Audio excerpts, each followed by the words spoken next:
ఈ రోజే ఆదివారం సూర్య భగవానుడికి ఎంతో ఇష్టమైన రోజు, మరి ఇంతటి విశేషమైన రోజు. ఈ కథలను విన్నా, చదివినా, చెప్పినా, వినిపించినా జన్మల దోషాలు తొలగిపోతాయి, అనారోగ్య సమస్యలు తొలగి సంపూర్ణ ఆరోగ్యం చేకూరుతుంది. మరి ఆ కథలేంటో ఇప్పుడు ఈ వీడియోలో తెలుసుకుందాం. మనకి కనిపించే ప్రత్యక్ష దైవం ఆ సూర్యనారాయణమూర్తి. ఒకరోజు సూర్య భగవానుడికి తనకంటే శక్తివంతుడు ఈ ప్రపంచంలో లేడు, తాను లేకపోతే ఈ ప్రపంచమంతా చీకటిగా మారిపోతుంది అనే గర్వం వచ్చింది.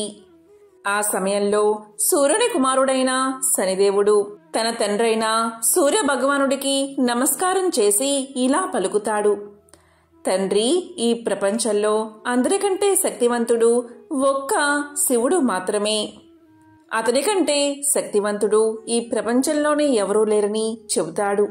దీంతో ఆ మాటలకు సూర్యుడికి కోపం వచ్చి తన నుంచి వచ్చే వెలుగును ఆపేస్తాడు. దాంతో ప్రపంచమంతా అంధకారంలో మునిగిపోతుంది.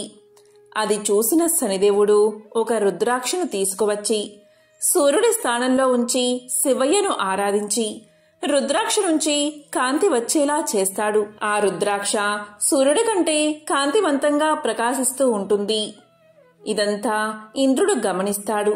సూర్యుడు తన విధులను అతిక్రమించాడని సూర్యుడిని చేరుకుని ఇంద్రుడు ఇలా పలుకుతాడు: ఓ సూర్య, నీవు నీ పని సక్రమంగా చేయలేదు, కాబట్టి నీవు ఈ పనికి పనికిరావు అని ఇంద్రలోకం నుంచి వెళ్లి పొమ్మంటాడు. ఇక సూర్యుడు దీనంతటికీ కారణం శివుడే అనే కోపంతో భూలోకానికి వస్తాడు. సూర్యుడు భూలోకంలో అడవిలో మాలి మరియు సుమాలి అనే ఇద్దరు మిత్రులను చూస్తాడు. వారిద్దరూ శివ భక్తులు. వీరు రావణుడికి తాతలు అవుతారు. వీరు శివుడి యొక్క తపస్సు చేసుకుంటూ ఉంటారు. వీరికి ఒక వరముంది. అదేంటి అంటే, ఎవరైతే వీళ్లను చంపాలి అని భావిస్తారో అలాంటి వారిని స్వయంగా శివుడే సంహరిస్తాడు అని. ఇక శివుడి మీద కోపంతో సూర్యుడు వీరిని చంపబోగా ఆ మహాశివుడు ప్రత్యక్షమై తన త్రిశూలంతో సూర్యుణ్ణి హతమారుస్తాడు. దాంతో సూర్యుడు నల్లగా మారిపోతూ ఉంటాడు. సూర్యుడి యొక్క తండ్రి బ్రహ్మ మానసపుత్రుల్లో ఒకడైన కశ్యప మహర్షి.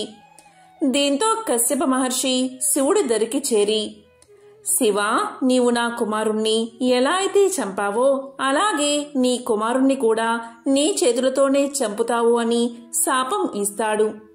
అప్పుడు శివుడు ఇలా పలుకుతాడు: ఓ మహర్షి, శాంతించండి. నేను సూర్యుణ్ణి తాత్కాలికంగా మాత్రమే సంహరించాను, శాశ్వతంగా కాదు. సూర్యుడిలో ఉన్న గర్వాన్ని మాత్రమే నేను అణిచేశాను, అంతేకాని సూర్యుణ్ణి కాదు అని చెప్పి సూర్యుడికి పునర్జన్మను ప్రసాదిస్తాడు శివుడు. ఆ తరువాత సూర్యుడు తన తప్పులను తెలుసుకుని శివుణ్ణి క్షమించమని వేడుకుంటాడు. తన ప్రకాశాన్ని సృష్టికి అందిస్తూ ఉంటాడు సూర్యుడు. ఈ విధంగా సూర్యుడి గర్వాన్ని అణచి సృష్టి కార్యం చేసేలా ఆ మహాశివుడు చేశాడు. అలాగే సూర్య భగవానుడి మహిమను తెలిపే ఒక అద్భుతమైన కథను ఇప్పుడు తెలుసుకుందాం. పూర్వకాలంలో ఒక ముసలావిడ ఉండేది. ఈమె సూర్య భగవానుడి భక్తురాలు. ఈమె ప్రతి ఆదివారం పొద్దున్నే లేచి స్నానం చేసి గోవు పేడ తెచ్చి వాకిలి అలికి పూజ చేసి సూర్యుడికి ప్రసాదం పెట్టి ఆమె ఒక్కపూట మాత్రమే అన్నం తినేది. ప్రతి ఆదివారము ఇలాగే చేసేది. సూర్యదేవుడి కృపతో ఆమె ఇంట్లో ఏ సమస్య లేకుండా సుఖ సంతోషాలతో ధనధాన్యాలతో సుఖంగా ఉండేది. కాని ఈమె పక్కింటి ఆవిడకు ఈమెను చూస్తే చాలా ఈర్ష్య కలిగేది. ముసలావిడ రోజు పక్కింట్లో కట్టేసి ఉన్న గోవు పేడను తెచ్చి వాకిలి అలికేది. తెల్లవారుజామునే లేచి ఆవు పేడతో నీళ్లు చల్లి బియ్య పిండితో ముగ్గులు వేసేది. స్నానం చేసి శుచిగా దేవుణ్ణి పూజించేది. అంతవరకు మంచినీళ్లు కూడా ముట్టేది కాదు. అవ్వ వద్ద ఆవు లేనందున పొరుగింటి వారి నుంచి గోమయం తెచ్చుకునేది. అవ్వ ఏ రోగాలు లేకుండా ఆరోగ్యంగాను సంతోషంగానూ ఉండడం చూసి పొరుగామి ఈర్ష్యపడేది. నా ఆవు పేడ వల్లనే కదా ఈ అవ్వ ఇల్లు అలుకుతున్నది, సుఖంగా ఉంది. నేను పేడ ఇవ్వకపోతే అవ్వకు సుఖ సంతోషాలు ఉండవు అనుకుని పేడ ఇవ్వలేదు. ఇల్లు అలకని కారణంగా అవ్వ ఆ రోజు తిండి తినలేదు.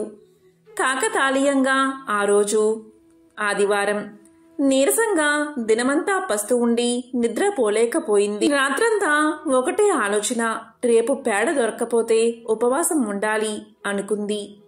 కరుణామయుడైన ఆ సూర్య భగవానుడు ఈ చిన్నపాటి కోరిక తీర్చడా అనుకుంది. కోడి కూతతో పక్క మీద నుంచి లేచి వీధి గుమ్మం వద్దకు వచ్చింది అవ్వ. ఆమె ఆనందానికి హద్దులు లేవు. గుమ్మం ముందు ధవలవర్ణంతో మెరిసిపోతున్న ఆవు కనిపించింది. అవ్వను చూడగానే పేడ వేసింది. అప్పుడే భాస్కరుడి కిరణాలు నేలమీద పడుతున్నాయి. అప్పుడు అవ్వ గోవుకి దండం పెట్టి గోమయంతో ఇల్లంతా అలికి సంతోషంగా నిత్య కర్మలు పూర్తి చేసింది. ఆవు అక్కడ్నుంచి కదల్లేదు. తను వండుకున్నదే ఆవుకు ముందు పెట్టి తరువాత తాను తింది అవ్వ. రాత్రైనా ఆవు కదల్లేదు. దేవుడే తనకిచ్చాడని అనుకుని ఇంట్లో కట్టింది అవ్వ. రోజు ఆవుకు మేత పెడుతుంది. పొరుగుంటామే ఈ ఆవు అవ్వకు ఎవరిచ్చారు, బహుశా దొంగలించిందేమో అనే కక్షతో గ్రామాధికారికి ఫిర్యాదు చేసింది. గ్రామాధికారి మనుషులు వచ్చి నువ్వు దొంగవు అని నేరం మోపి ఆవును తోలికెళ్ళిపోయారు. ఆ రాత్రి ఆమె దేవుణ్ణి తలుచుకుంటూనే గడిపింది. అదే రాత్రి సూర్య భగవానుడు గ్రామాధికారికి కలలో కనిపించి, ఆ అవ్వ దొంగ కాదు, ఆవును నేనే ఇచ్చాను. తెల్లవారక మునిపే ఆవును తిరిగి ఆమెకిచ్చి పరిహారంగా 10 రోకలివ్వి అని ఆజ్ఞాపించాడు. ఇక్కడ అవ్వ కోడి కూతతో లేచి ఈ రోజైనా పొరుగామే పేడ ఇస్తుందా లేదా అన్న ఆలోచనతో వీధిలోకి వచ్చింది.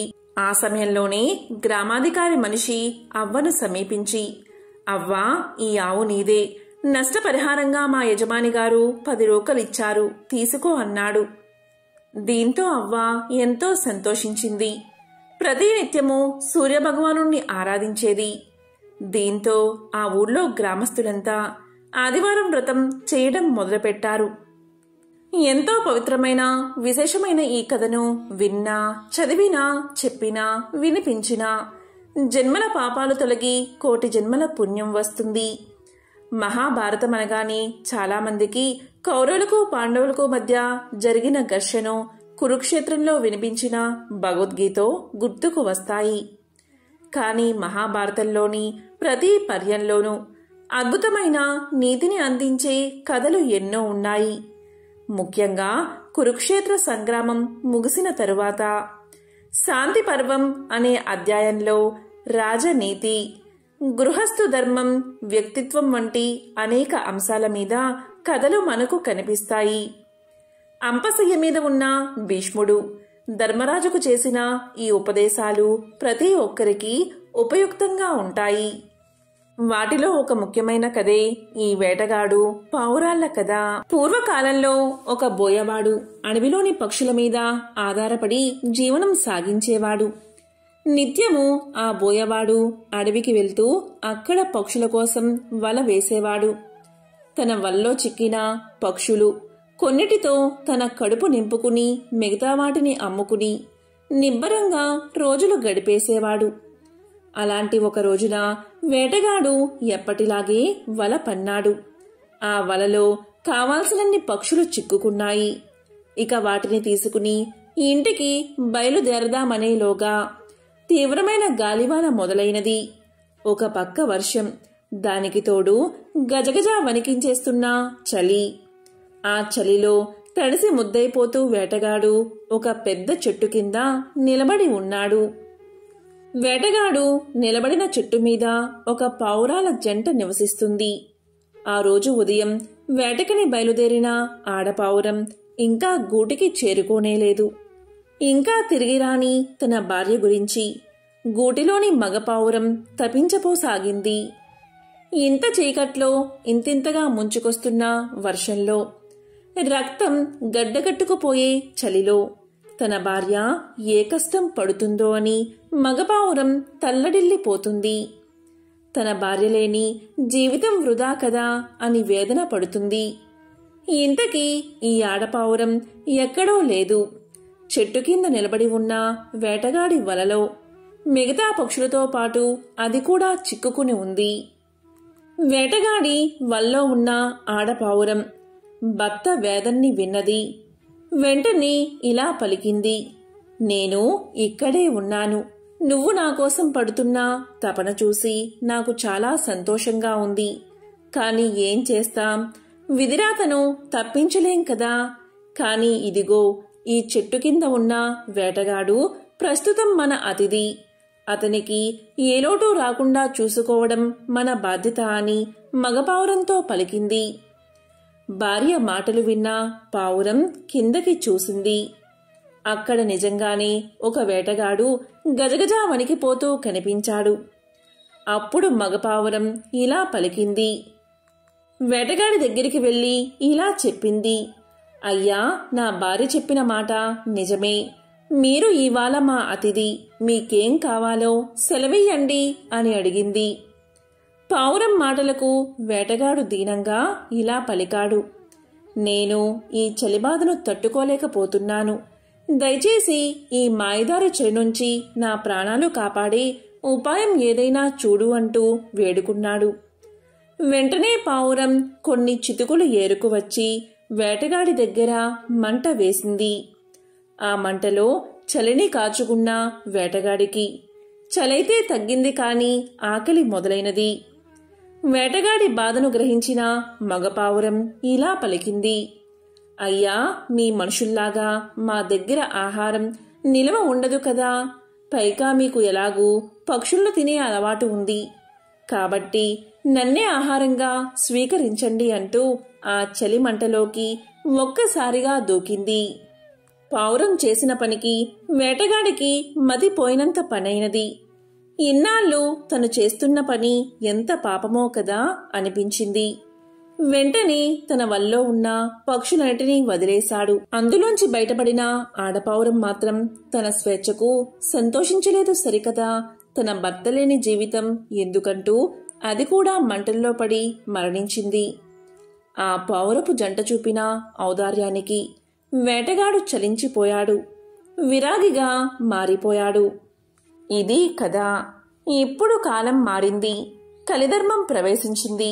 ఎదుటివాడి ఆకలిని తీర్చేందుకు ప్రాణాలను అర్పించడం సాధ్యం కాకపోవచ్చు. కాని ఇంటి ముంగిట నిలిచిన అతిథి బాగోగులను గమనించుకుని తీరాలన్న శాశ్వత నీతిని మాత్రం కాదనలేం. శత్రువైనా సరే బాధలో మన ముందుకి వచ్చిన వాడికి మనకు తోచిన సాయం చెయ్యాలన్న ధర్మాన్ని కొట్టి పారేయలేం.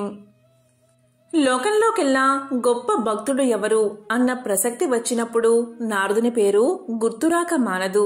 అయితే భగవంతుడికి చేరువ చెయ్యవలసిన భక్తే ఆయనలోని అహంకారాన్ని పెంచి పోషించింది. నలుగురి ముందర తలదించుకునేలా చేసింది. అది ఎలాగో ఇప్పుడు తెలుసుకుందాం.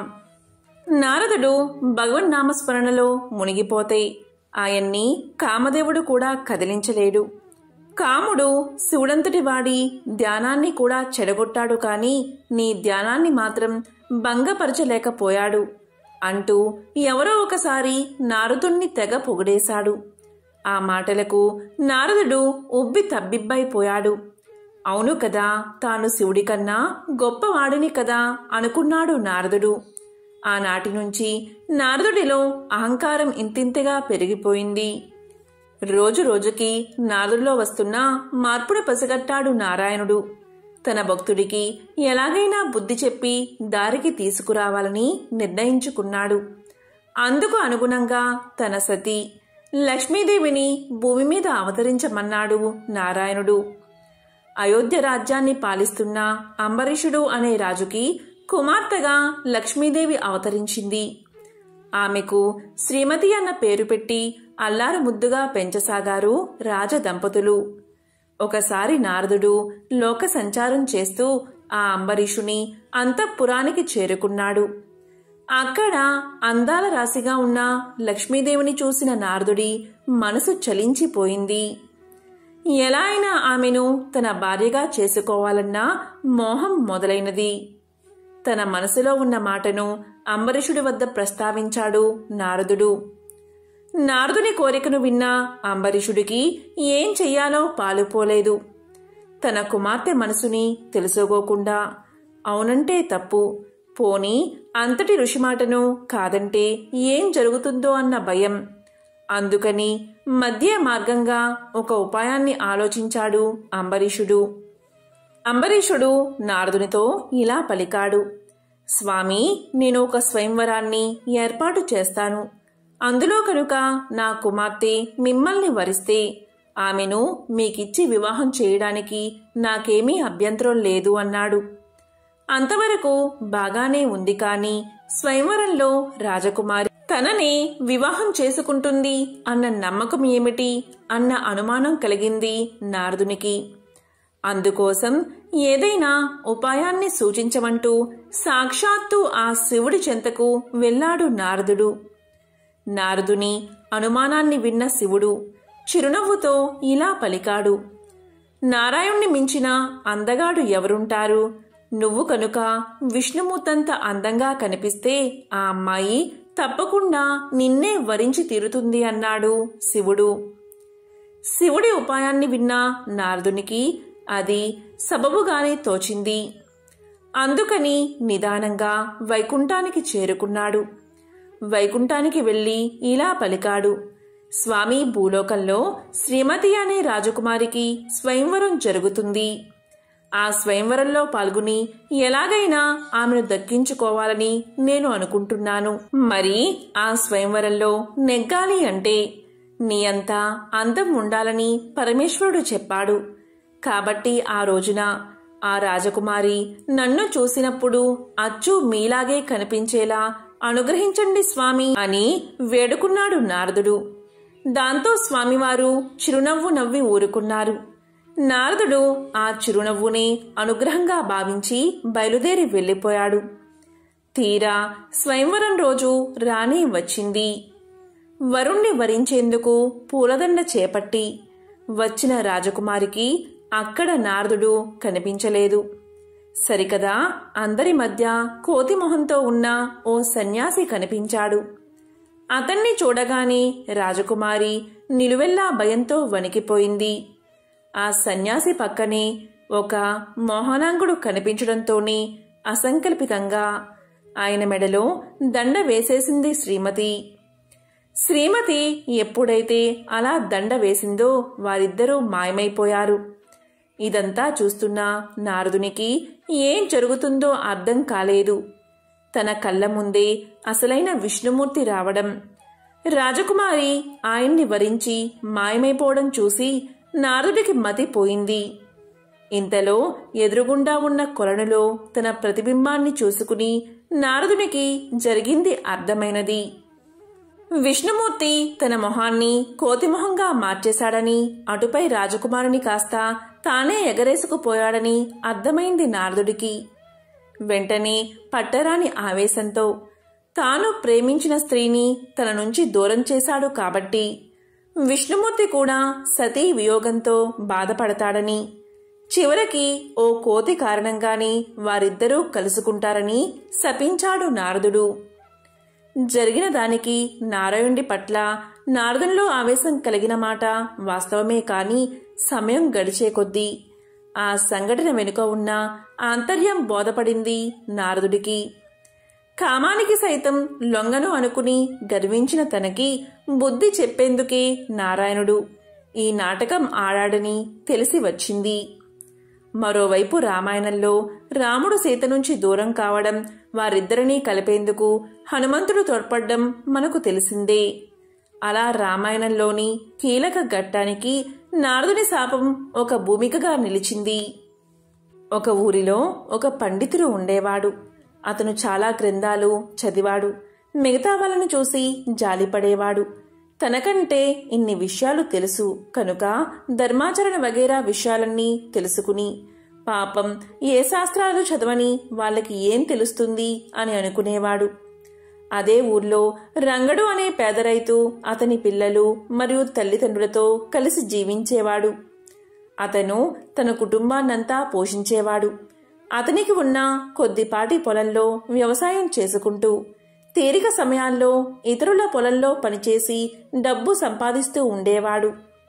ఇంకా ఊర్లో ఎవరికి పని కావాల్సి వచ్చినా కూడా కూలీకి ఎక్కువగా ఒప్పుకుని పని చేసి ఇచ్చేవాడు. చాలామందికి ఇది కష్టంగా ఉన్నా మంచి పనివాడు, సమర్థవంతుడు రంగడు అని చెప్పి ఎంత డబ్బైనా అతనికి ఇచ్చి పని చేయించుకునేవారు. ఒకసారి మన పండితుల వారికి ఏదో పని చేయించుకోవాల్సి వచ్చి విధిలేక ఎక్కువ డబ్బు ఇచ్చేటప్పుడు కష్టంగా తోచి ఇలా పలికాడు. చూడు రంగడు, నువ్వు ఎంతో డబ్బు సంపాదిస్తున్నావు కదా, ఈ డబ్బంతా ఏం చేస్తున్నావురా అని అడిగాడు. అందుకు రంగడు నవ్వుతూ ఇలా సమాధానం చెప్పాడు. అయ్యా, కొంత డబ్బు అప్పు తీరుస్తాను, కొంత డబ్బు అప్పుగా ఇస్తాను, కొంత డబ్బు దాచుకుంటాను, కొంత డబ్బు గోతిలో పోస్తాను అన్నాడు. పండితుడికి రంగుడు సమాధానం ఏమీ అర్థం కాలేదు. ఎందుకంటే తనకి తెలిసినంత వరకు రంగడికి అప్పులు లేవు. మరి అప్పు ఎవరికి తీరుస్తాడు? చాలా జాగ్రత్తపరుడని, ఎవరినీ నమ్మడని ఊళ్ళో వాళ్ళు అంటూ ఉంటారు. అలాంటివాడు అప్పు ఇస్తానంటే ఎవరు నమ్ముతారు? దాచుకోవడం సరే, గోతిలో ఎవరైనా పారేస్తారా? అందులోనూ రంగడులాంటి ఆశాపరుడు డబ్బులు పారబోస్తాడా అని అనుకుని రంగన్ని అడగ్గా రంగడు ఇలా చెప్పాడు. దాని అర్థం ఏంటి అంటే, అప్పు తీరుస్తాను అంటే మా అమ్మా నాన్న నన్ను పెంచి పెద్ద చేశారు. వాళ్లకు నేను ఎంతో రుణపడి ఉన్నాను కదా, వాళ్లను పోషించడానికి కొంత డబ్బు ఖర్చు పెడతాను. ఈ విధంగా వాళ్ల రుణం కొంత తీర్చుకుంటాను కదా. నా పిల్లల్ని పోషించడానికి కొంత డబ్బు ఖర్చు పెడతాను. వాళ్ళు పెరిగి పెద్దయ్యాక నన్ను పోషిస్తారు కదా, మరి అది అప్పు ఇవ్వడం లాంటిదే కదా. ఇక దాచుకోవడం అంటే మీకు తెలియంది ఏముంది స్వామి, ఈ జన్మ శాశ్వతం కాదు, ఇంకా ఎన్నో జన్మలు ఎత్తవలసి వస్తుంది. ఏ జన్మలో అయినా సరే మనం చేసిన పుణ్యమే, దయతో చేసిన దానమే మనకు జన్మ జన్మల్లోనూ తోడుగా వస్తాయి. మిగతావి ఎంత సంపాదించినా గోతిలో పోసినట్లే వదిలిపోవాల్సిందే. అందుకని నాకు తోచినంత, వీలైనంత దాన ధర్మాలకు ఖర్చు చేస్తాను. అదే దాచుకోవడం అంటే. ఇంకా గోతిలో పారబోయడం అంటే నా కోసం నేను ఖర్చు పెట్టుకునే డబ్బే. మన కోసం మనం ఎంత ఖర్చు పెట్టుకున్నా ఏం ప్రయోజనం ఉండదు కదా. అందుకే గోతిలో పారబోస్తాను అని సమాధానం చెప్పాడు రంగడు. ఈ సమాధానంతో పండితుడు ఎంతో ఆశ్చర్యపోయాడు. ఇన్నాళ్ళు తాను చదువుకుని మిగతా వారికి ఏమీ తెలియదు అనే ఆలోచనతో ఉండి ఎంతో తప్పు చేశారని, భగవంతుడు ప్రతి ఒక్కరికి విచక్షణ వివేకం ఇస్తాడని, అది ఉపయోగించుకోవడానికి శాస్త్ర విజ్ఞానం అక్కర్లేదని, ప్రతి మనిషి ఆ విచక్షణ జ్ఞానంతో కొంత చూసి కొంత విని తెలుసుకుని ఆసక్తి ఉన్నవాళ్లు ఆచరణలో పెడుతూనే ఉంటారని తెలుసుకుని ఎంతో ఆశ్చర్యపోయాడు పండితుడు. కశ్య ప్రజాపతి అదితి దంపతుల ముద్దుల కుమారుడే సూర్యుడు. ఆ సమయానికే రాక్షసుల ఆగడాలు హెచ్చు పెరిగాయి. అసురుల ఆట కట్టించగల అపార శక్తిమంతుణ్ణి బిడ్డగా ప్రసాదించమని అదితి సౌరశక్తిని ప్రార్థించింది. విశ్వమంతా విస్తరించిన తేజస్సునే సంక్షిప్తకరించి ఆ తల్లి కడుపున నిక్షిప్తం చేసిందా దివ్యకాంతి. పుట్టబోయే కొడుకు కోసం వ్రతాలు ఉపవాసాలు చేస్తున్న అదితిని చూసి కశ్యపుడు ఎగతాళి చేశాడు. బిడ్డని ఆకలితో చంపేస్తావా అని అరిచాడు. ఆ మాటకు తల్లి మనసు గాయపడింది. నిరసనగా తన గర్భాండాన్ని త్యంజించింది. ఆమె కడుపులో నుంచి నేలమీద పడగానే 1,00,000 అగ్నిగోళాల్లా బగబగా మండిందా అండం. ఆ వేడికి సృష్టి అతలాకుతలమయ్యింది. అదితి కశ్యపుల ప్రార్థన తర్వాత ఆ అండం పగిలి అందులోంచి అందమైన పసివాడు బయటకొచ్చాడు. ఆ బాలుడే బాణుడు. ఆ రోజే 7 గుర్రాల రథాన్ని అధిరోహించి వెలుగుల దేవుడిగా బాధ్యతలు స్వీకరించాడు అని మత్స్య పురాణం తెలియచేస్తుంది. తల్లి కోరిక మేరకు దేవతల శత్రువులైన రాక్షసుల్ని ఓడించినందువల్ల ఆదిత్యుడు అని పిలువబడ్డాడు. సూర్యుడు ఎరుపు వర్ణం కలవాడు. ఆయన రథమునందు ఒకే చక్రం ఉంటుంది. దీనిని సంవత్సరము అంటారు. ఈ రథం 12 మాసాలు, 6 ఋతువులు, 4 మాసాలు చొప్పున 3 నాభులు ఉంటాయి. ఇదే కాలచక్రం అని కూడా అంటారు. కాబట్టి సూర్య భగవానుడు 12 మాసాలలో 12 పేర్లతో ఆరాధించబడతాడు.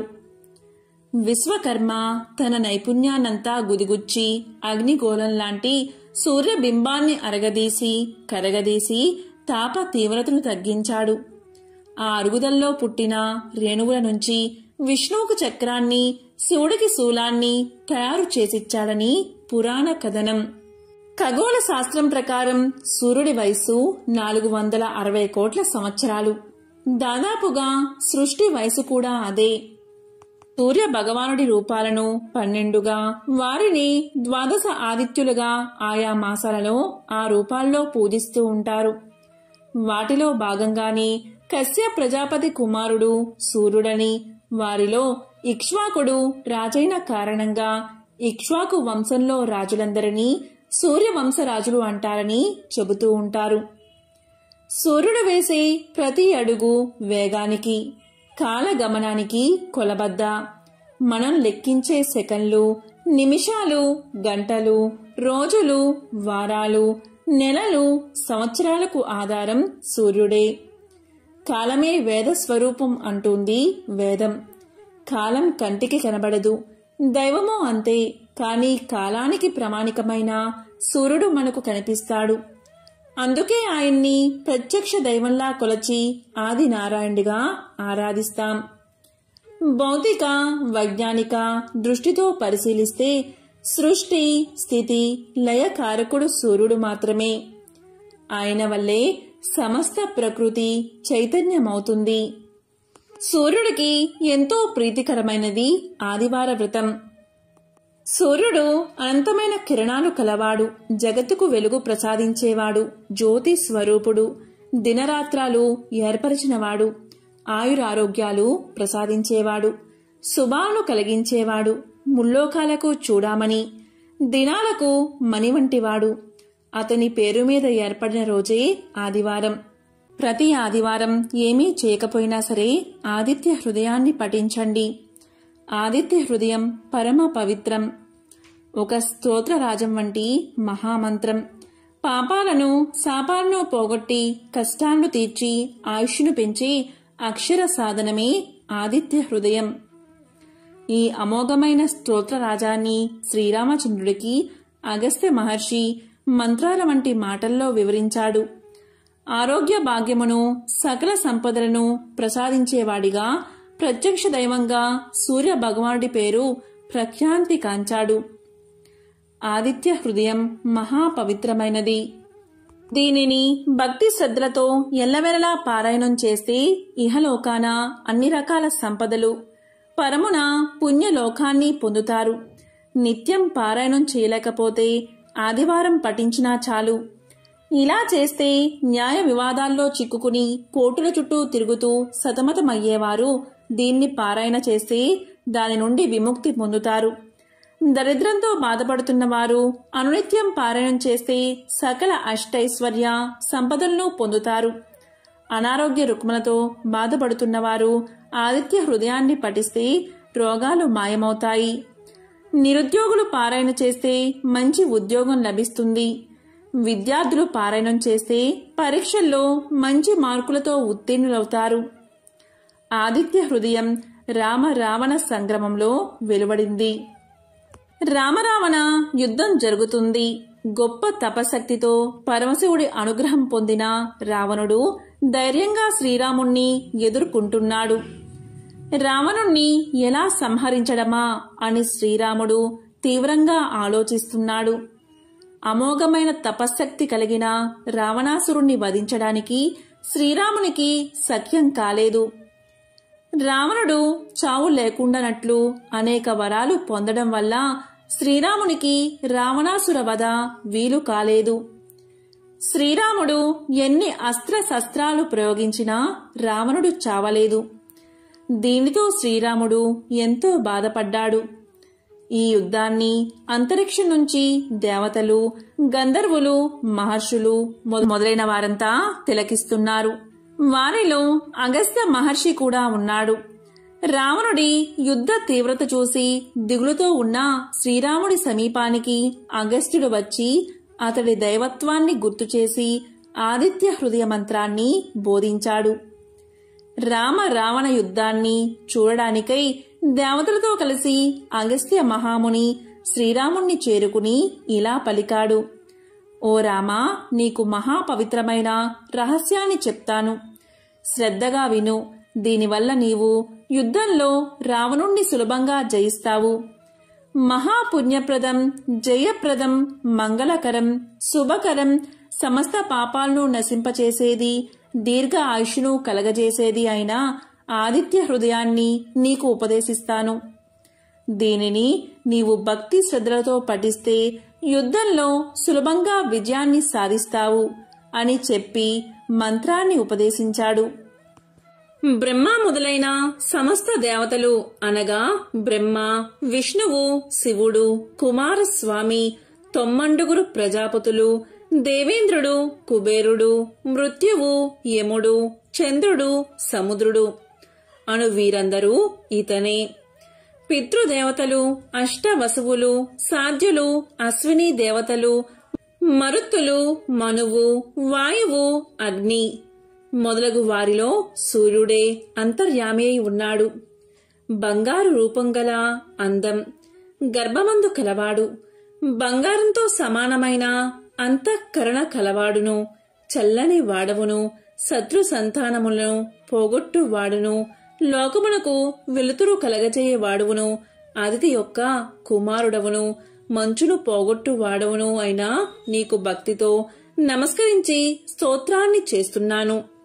ఋగ్వేదం, యజుర్వేదం, సామవేదం, అథర్వణ వేదం అనే 4 వేదాల యొక్క సారం అయిన వాడవు. సమస్త వేదాలు నీవే అయిన వాడవు. సముద్ర జలముపై శయనించు వాడవు. దక్షిణాయనమున వింధ్య పర్వతమున సంచరించు వాడవు. అయినా నిన్ను భక్తి శ్రద్ధలతో సేవించుచున్నాను అని శ్రీరాముడు పలికాడు. సమస్త నక్షత్రాలకి, గ్రహాలకి అధిపతివైన వాడవును, లోకానికి ఆధారభూతుడవును, స్వర్గం, చంద్రుడు, సూర్యుడు, నక్షత్రాలతో ఉండు ఆకాశం, దిక్కులు, భూమి, సముద్రం అన్నీ నీ వీర్యముచే నిలిచి ఉన్నాయి. ఇంద్రుడు, దాత, భృగుడు, పూషుడు, మిత్రుడు, వరుణుడు, ఆర్యముడు, అర్చిస్సు, వివస్వంతుడు, త్వష్ట, సవిత, విష్ణువు అనే పేరుగల 12 ఆదిత్యులలో అంతర్యామి అయిన నీకు భక్తితో నమస్కారం చేస్తున్నాను. ఈ విధంగా శ్రీరాముడు ఆదిత్య హృదయాన్ని 3 సార్లు పఠించగా ఆ పరమాత్ముడు ఆనందించిన వాడై దేవతలతో కలిసి వచ్చి ఆదిత్యుడు పులకాంకిత శరీరుడై శ్రీరాముణ్ణి చూసి ఇలా పలికాడు. ఓ రామా, రావణుడకు అంత్యకాలం సంప్రాప్తించింది.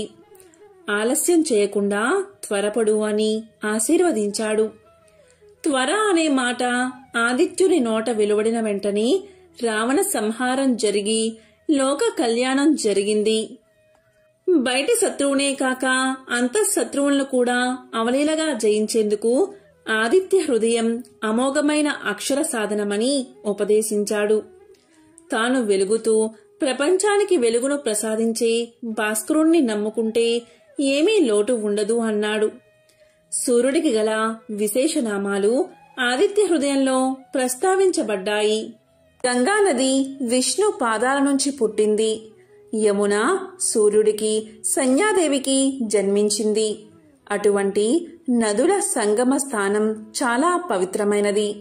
గంగానదిని స్మరించినంత మాత్రం చేతనే సర్వ బాధలు తొలగిపోతాయి, సమస్త పాపాలు నశిస్తాయి. గంగానదీ తీరంలో ప్రయాగ అనే పవిత్ర తీర్థముంది. బ్రహ్మదేవుడు ఇక్కడ యజ్ఞం చేశాడు. ఇక్కడ అన్ని తీర్థాల్లోనూ స్నానం చెయ్యవచ్చు.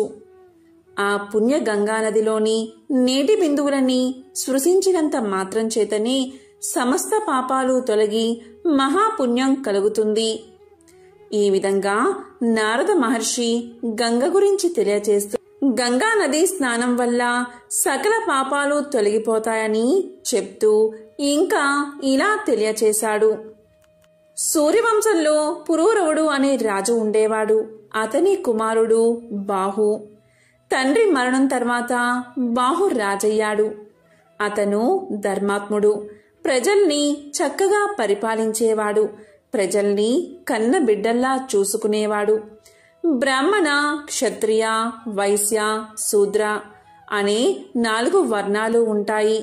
వారు ఎవరి విద్యుత్ కర్మలను వారు అనుసరించాలి, లేకపోతే పూర్తిగా నాశనం అవుతారు.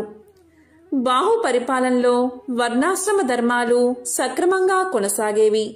భూమి మీద ఉన్న అన్ని ద్వీపాలలో బాహు అశ్వమేధ యాగాన్ని చేశాడు. బాహు ఎంతో తెలివైనవాడు. శత్రువులందరినీ జయించాడు. బాహు పరిపాలనలో అందరూ సుఖశాంతులతో ఉండేవారు. వర్షాలు సక్రమంగా పడి పంటలు బాగా పండేవి. ఇలా ఆ రాజు 90,000 సంవత్సరాలు రాజ్యాన్ని పరిపాలించాడు. ఇలా ఉండడం వల్ల బాహుకు అహంకారం పెరిగిపోయింది. అతను ఇలా అనుకున్నాడు, నేను ఈ ప్రపంచాన్ని పాలిస్తున్నాను. నేను ఎన్నో యజ్ఞాలు చేశాను. నేను ఎంతో శక్తివంతుణ్ణి. నన్ను కాక ప్రజలందరూ ఎందుకు దేవుణ్ణి పూజిస్తున్నారు? నేను అన్ని శాస్త్రాలు చదివిన పండితుణ్ణి కదా, నాకంటే ఎవరు గొప్పవారు అనుకున్నాడు. ఇటువంటి అహంకారం నుండి మిగిలిన ఇతర దుష్ట భావాలు వచ్చాయి. యవ్వనం, ఐశ్వర్యం, అధికారం, ముందుచూపు లేకపోవడం మొదలైనవి దుఃఖానికి దారితీస్తాయి. అన్ని దుర్గుణాలు బాహుకు వచ్చేశాయి. అతనిలో అసూయ, ద్వేషాలు కూడా చేరినందువల్ల శత్రువులు ఎక్కువయ్యారు. అధర్మవర్ధనుడు అయినందువల్ల విష్ణువు, లక్ష్మీదేవి అతన్ని విడిచిపెట్టారు. బాహు 1 నెల యుద్ధం చేసి హైహయులు తాళ జంగుల చేతిలో ఓడిపోయాడు. వారు రాజ్యాన్ని ఆక్రమించుకుని బాహును వెళ్ళగొట్టారు.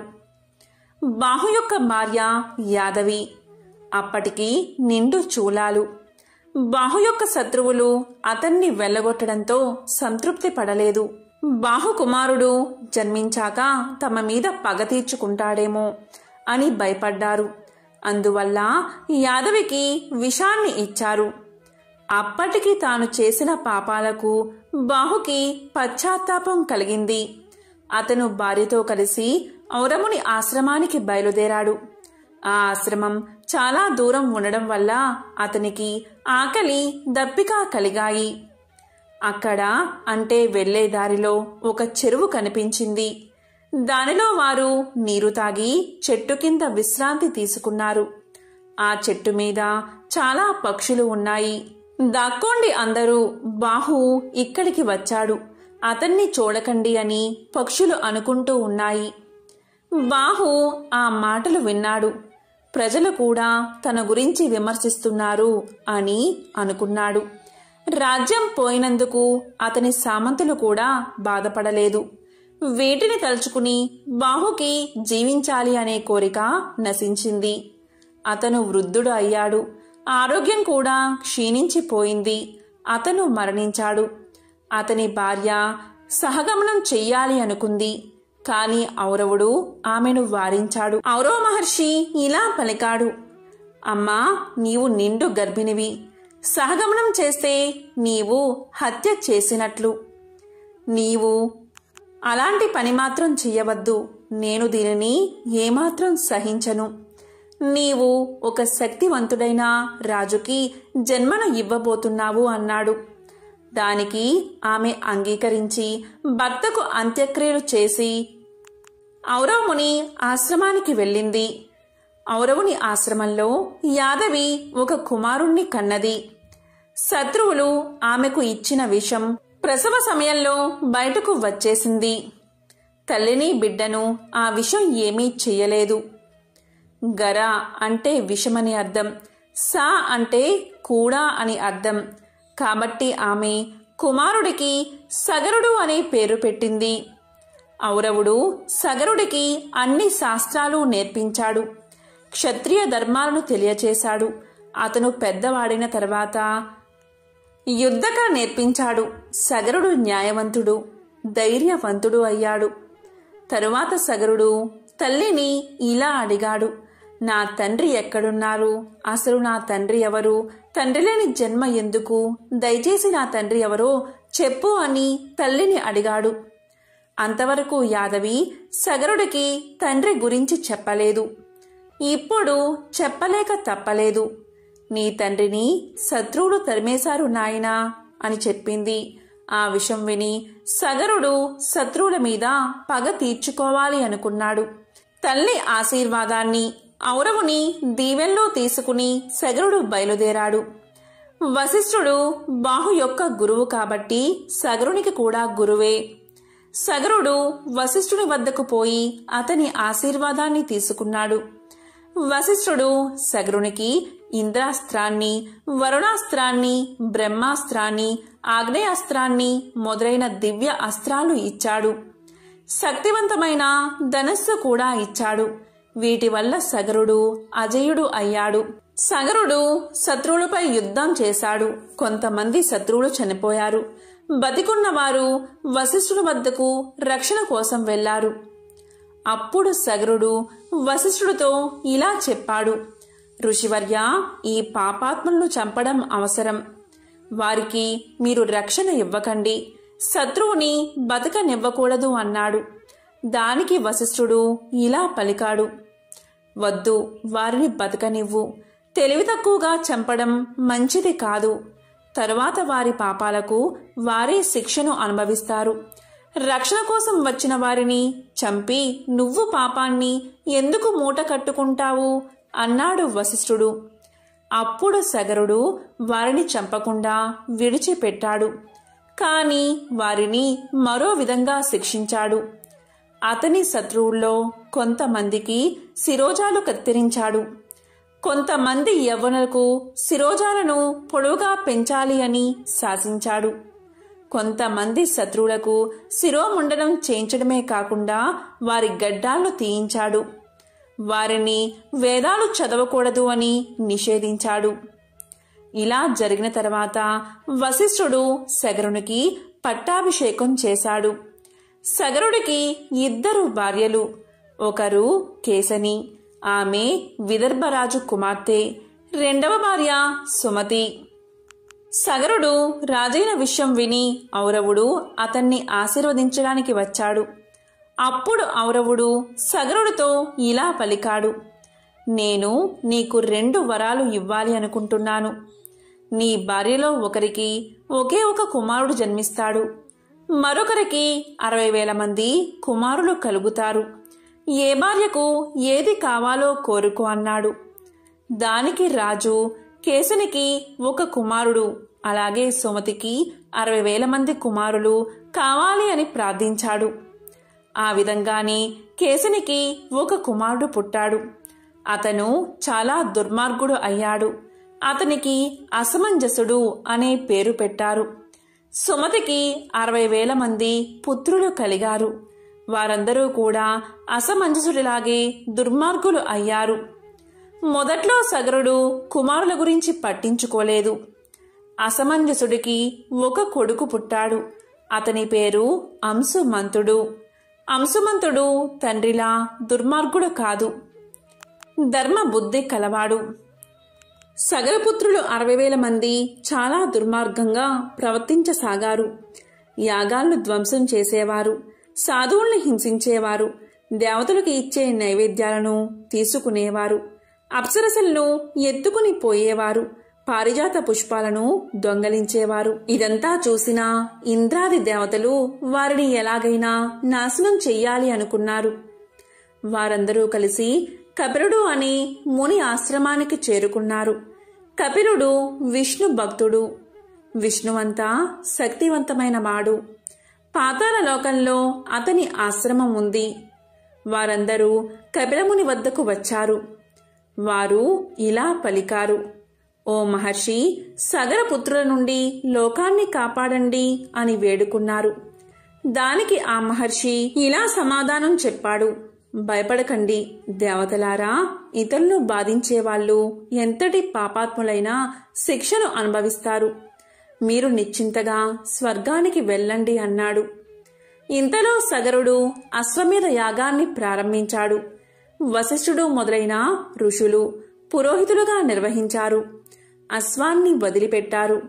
ఇంద్రుడు ఆ అశ్వాన్ని దొంగలించి పాతాళ లోకంలో ఉన్న కపిలుడి ఆశ్రమంలో వదిలిపెట్టాడు.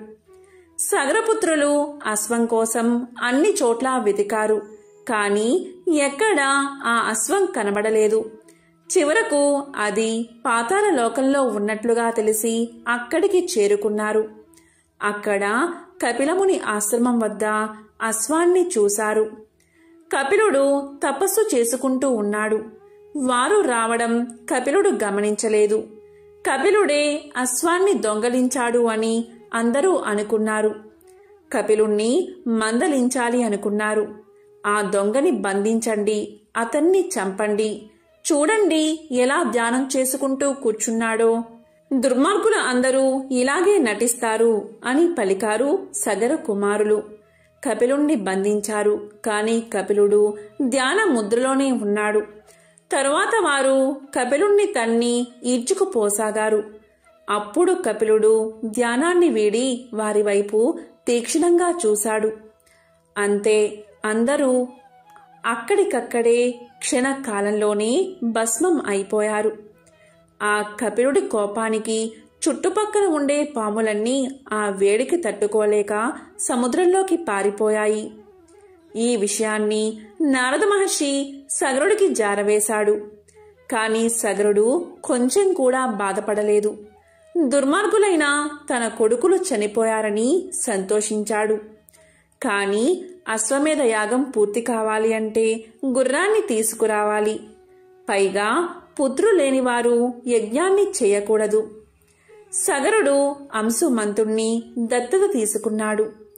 గుర్రాన్ని తెమ్మని పంపించాడు. అప్పుడు అంశుమంతుడు కపిలుడి ఆశ్రమానికి వెళ్ళాడు. కపిలుణ్ణి దర్శించి ఆయనతో ఇలా పలికాడు. మహర్షి, మా తండ్రి పినతండ్రులు చేసిన దుశ్చర్యలకు క్షమించండి. మునులు సహజంగానే క్షమాగుణం కలవారు కదా. గంధపు చెక్క సుగంధాన్ని ఏ విధంగా విరజిమ్ముతూ ఉంటుందో, హాని చేసినా క్షమించే గుణం మీ వంటి వారికి ఉంటుంది కదా. దయచేసి వారిని క్షమించండి అని ప్రార్థించాడు. అప్పుడు కపిలుడు ఇలా పలికాడు. నీ మాటలకు ఎంతగానో సంతోషించాను. ఏదైనా వరం కోరుకో అన్నాడు. దానికి అంశుమంతుడు ఇలా పలికాడు. స్వామి, నా తండ్రి పినతండ్రులు ఏ విధంగా స్వర్గానికి వెళ్తారో సెలవివ్వండి. ఇంతకంటే నేను కోరేది ఏమీ లేదు అన్నాడు. అప్పుడు ఆ మహర్షి ఇలా పలికాడు. అంశుమంతా, నీ మనవడు స్వర్గం నుండి పవిత్రమైన గంగను భూమికి తీసుకువస్తాడు. అప్పుడు నీ తండ్రి పినతండ్రులకు స్వర్గ ప్రాప్తి కలుగుతుంది. వారి పాపాలు క్షమించబడతాయి. నువ్వు ముందుగా గుర్రాన్ని తీసుకుని వెళ్ళు అని దీవించాడు. అంశుమంతుడు జరిగిన విషయాన్ని సగరుడికి తెలియచేశాడు. అంశుమంతుడికి దిలీపుడు అనే కుమారుడు ఉన్నాడు. ఆ దిలీపుని కుమారుడే భగీరథుడు. భగీరథుడు ధర్మాత్ముడు, సత్యవంతుడు, ఎన్నో యాగాలు చేశాడు. ఒకసారి అతన్ని చూడడానికి యముడే స్వయంగా వచ్చాడు. అప్పుడు భగీరథుడు యముణ్ణి పూజించాడు. మానవ మాతృలైన నన్ను చూడడానికి మీ వంటి వారు వచ్చినందుకు నా జన్మ ధన్యమైంది. ధర్మం గురించి వివరించండి అన్నాడు. అలాగే పాపుల యొక్క గతి ఏమవుతుంది అని అడిగాడు. దానికి యముడు ఇలా సమాధానం చెప్పాడు. బ్రాహ్మణులకు దానం ఇవ్వడం వల్ల చాలా పుణ్యం వస్తుంది. లేదా వారికి ఉపాధి కల్పించినా సరే అంతే పుణ్యం వస్తుంది. తులసి మొక్కను పెంచితే అలాంటివాడు ధన్యుడు అవుతాడు. పాపాలు నశించిపోతాయి. విష్ణువుకి పాలతోనూ నేతితోనూ అభిషేకం చేస్తే స్వర్గ ప్రాప్తి కలుగుతుంది. విగ్రహాలను కొబ్బరి నీటితో కాని చెరుకు రసంతో కాని అభిషేకించాలి. శివుడి విగ్రహాలను కూడా ఇలాగే అభిషేకించాలి. అని చెప్పి చివరికి యముడు భగీరథుడితో ఇలా అన్నాడు. రాజా, నీ ప్రశ్నలు అన్నిటికీ సమాధానాలు చెప్పాను. ధర్మంగా ప్రవర్తించి అభివృద్ధి చెందు, ప్రజల్ని బాగా పరిపాలించు, విష్ణు భక్తిని కలిగి ఉండు. కాని శివకేశవులకు భేదం లేదని గ్రహించు. నీ పూర్వీకులు పాపాత్ములు, వారు నరకంలో నానా బాధలు పడుతున్నారు. వారి భస్మాలపై గంగానది ప్రవహిస్తే వారికి ముక్తి కలుగుతుంది.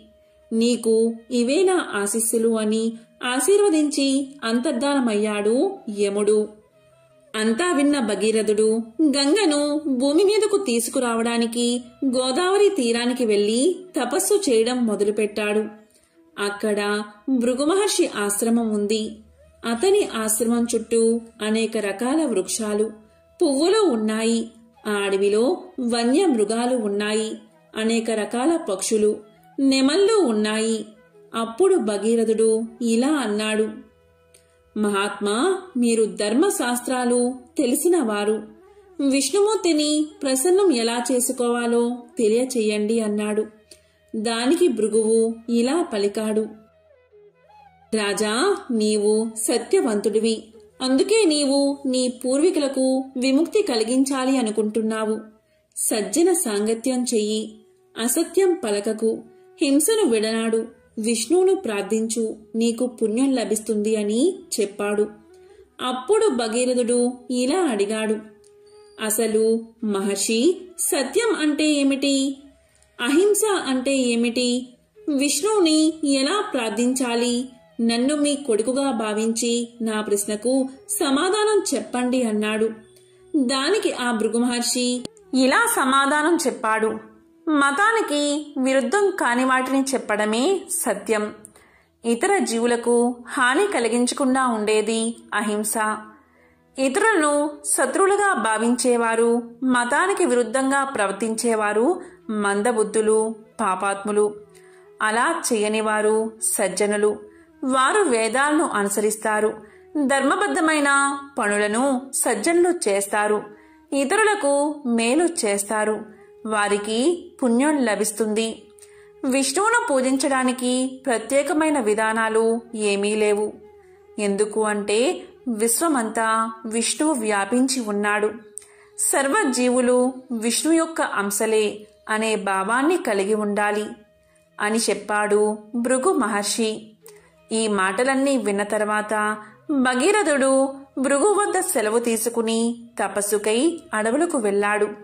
కొంతకాలం అడవిలో తపస్సు చేసిన తర్వాత హిమాలయాలకు వెళ్ళాడు. అక్కడ గంగానది ప్రవహిస్తూ ఉంది. ఆ ప్రదేశంలో భగీరథుడు ఘోరమైన తపస్సు చేశాడు. చాలా కాలం గడిచిపోయింది. ప్రాణాయామం చేస్తూ 60,000 సంవత్సరాలు తపస్సు చేశాడు. భగీరథుని నాసిక రంధ్రాల ద్వారా పొగరావడం ప్రారంభించింది. అప్పుడు దేవతలు భగీరథుడి తపస్సుకి భయకంపితులు అయ్యారు. అతను వరాన్ని పొంది తమను స్వర్గం నుంచి గెంటి వేస్తాడు అనుకుని అతని తపస్సుకు భంగం చెయ్యాలి అనుకున్నారు. వారు క్షీరోద అనే మహాసముద్ర ప్రాంతానికి వెళ్లి విష్ణువును ప్రార్థించారు. అప్పుడు విష్ణువు ప్రత్యక్షమై భగీరథునికి అటువంటి దురుద్దేశం లేదని దేవతలకు చెప్పి భగీరథుడికి సాక్షాత్కరించాడు శ్రీ మహావిష్ణువు. అప్పుడు మహావిష్ణువు ఇలా పలికాడు. భగీరథ, నువ్వు నీ పూర్వీకులకు స్వర్గప్రాప్తి కలిగించాలి అనుకుంటున్నావు. శివుడికి నాకు భేదం లేదు. శివుణ్ణి ప్రార్థిస్తే నీ కోరిక తీరుతుంది అన్నాడు. అప్పుడు భగీరథుడు విష్ణువు మాటపై శివుణ్ణి ప్రార్థించాడు. అప్పుడు శివుడు ప్రత్యక్షమయ్యాడు. భగీరథ, నీ తపస్సుకు మెచ్చాను. ఏ వరం కావాలో కోరుకో అన్నాడు. అప్పుడు భగీరథుడు, ప్రభు, నా పూర్వీకులకు సద్గతి కలిగించాలి అని కోరుకుంటున్నాను. కాబట్టి గంగను భూమి మీదకి రప్పించండి అన్నాడు. అప్పుడు శివుడు వరాన్ని ఇచ్చి అదృశ్యమయ్యాడు. వెంటనే గంగ బయలుదేరింది. అందువల్ల గంగకు భాగీరథి అనే పేరు వచ్చింది. భగీరథుడు గంగను కపిలముని ఆశ్రమానికి